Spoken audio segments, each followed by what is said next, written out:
So we're looking at factors here in this video.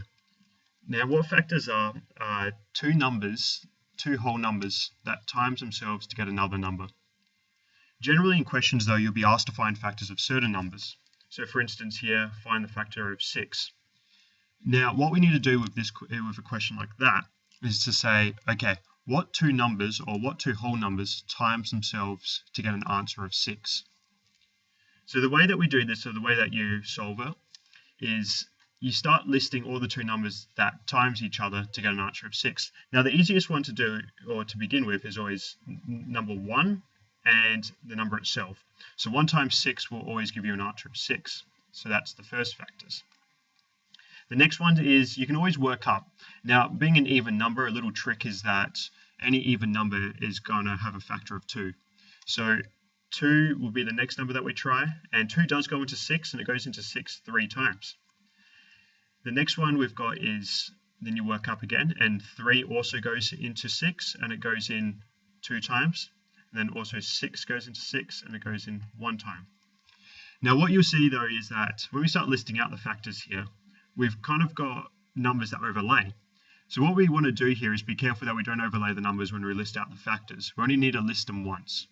So we want to list them in ascending order. So the factors of 6 are 1, 2, 3, and 6. What we don't want to do is list then 3 again, 2, because we've already got the numbers here. We already know that 2 and 3 are factors of 6. So once you start overlaying, then you know you've finished all the factors of that number. So we can have a look at 12 here. So 12, we've got 1 times 12. We've got 2 times 6, 3 times 4. And then what we'll see is that we can do 4 times 3, but we've already got that number, and then we'll start overlaying on the factors. So what we can do is we just list them out in ascending order again.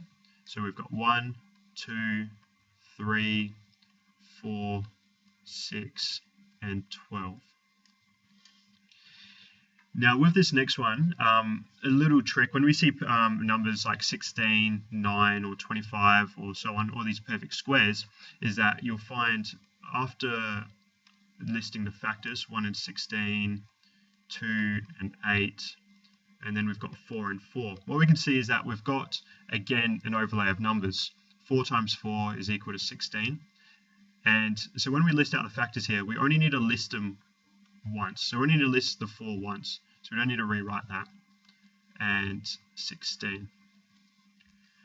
Now what you might find is the questions may start to look like this. Find the HCF of 12 and 18. So what HCF means is the highest common factor. So you need to list out all the common factors of 12 and 18. Now I'm just going to write this down not using the initial way I was doing in the previous slide. So we've got 1, 2, 3, 4, 6, and 12. So they're all factors of 12. Now listing the factors of 18, we know that 1 and 18 are a factor. We got 2 and 9. But we've also got 3 and 6 factors of 18. So what we want to do is we've listed all the factors, but now we want to find the highest common factor. So we need to find the number that is the highest on the list of both of the sequences.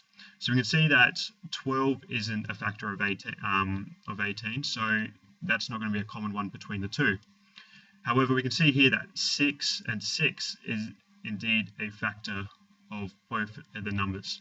So we've got 6 and 6. We've also got 3 and 3, 2 and 2, 1 and 1. Of course, 1's going to be factors of all numbers. What we want to do though is list the highest common. So you want to list the number that's the highest in the sequence.